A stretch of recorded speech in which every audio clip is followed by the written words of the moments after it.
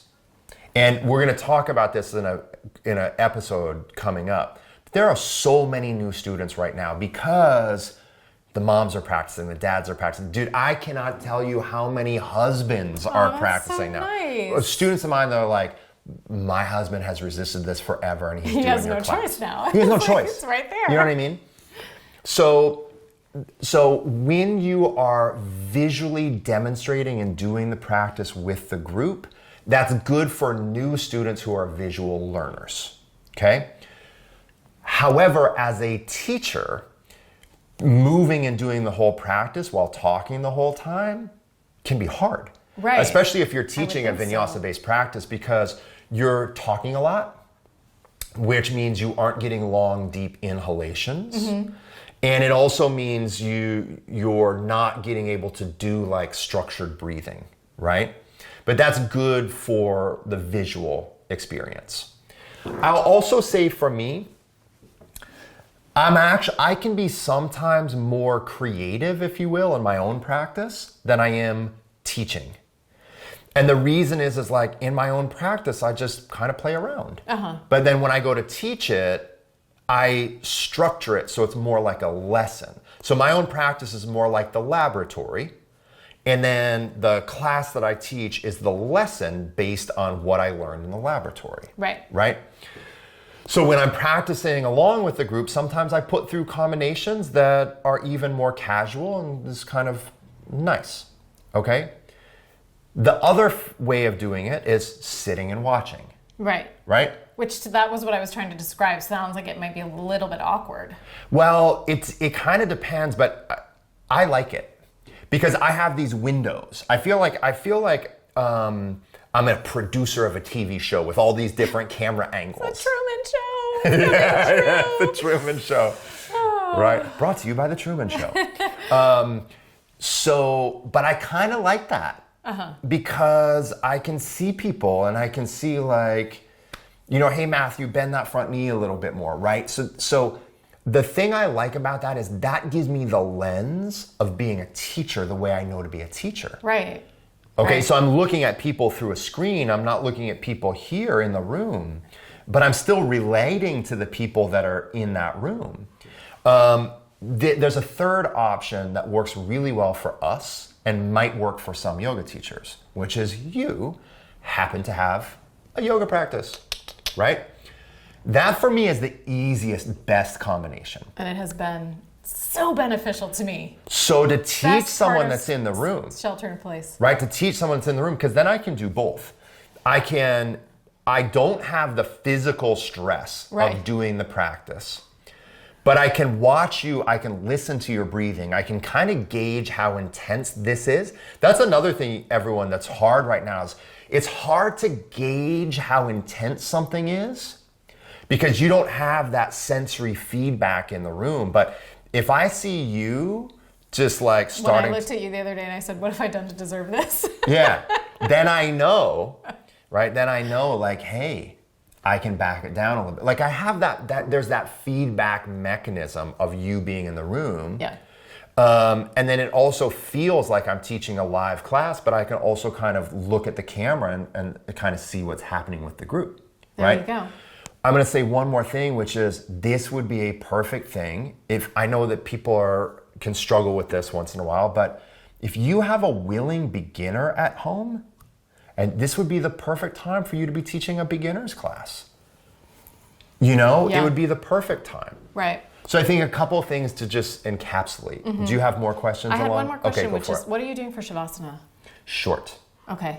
Okay, that's it. So the beginning short, the end short, the middle long. Okay.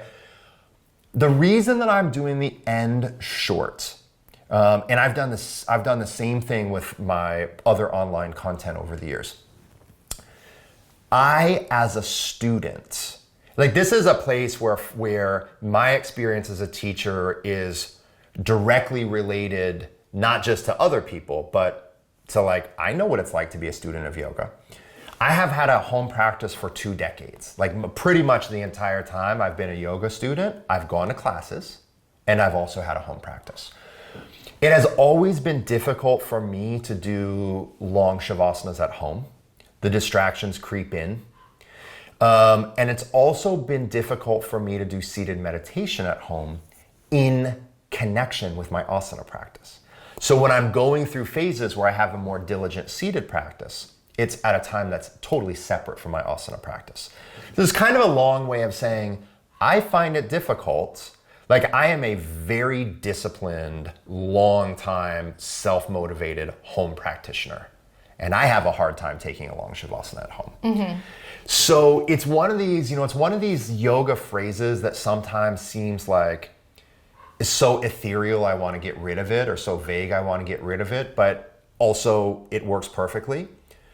When you are in a yoga room, it's easier to hold the space for those silent spaces. But long shavasanas online, people get into distractions. The other thing is that when you're online, you're used to listening to someone, and when they stop talking, it's gonna start to feel like dead air. Mm-hmm. You know what I mean? Like if I'm doing an online class and there's many minutes of seated meditation, our dog is coming in. Let's not pretend it's not happening. If there starts to be many minutes of dead air, people are going to be like, wait a second, is this still happening? Did the buffer zone drop? Yeah. Did the buffer zone drop? Dog. Pick her up. I think Go ahead and pick her up because it's going crazy. Well, I think this is the sign it's time. Well, we're wrapping. Okay. But I want to give people the technique to do it. Okay. Okay. So what I always tell people is, okay, we are going to have a 3-minute shavasana. You can take shavasana or seated meditation. Okay? There she is. So you can take shavasana or seated meditation. Then every minute on the minute, I'm going to remind you that we're still here. So take seated meditation or lay back in shavasana. I'll tell you when it's been a minute. We'll just do 3 minutes of that. Then at the end, I say this literally every time.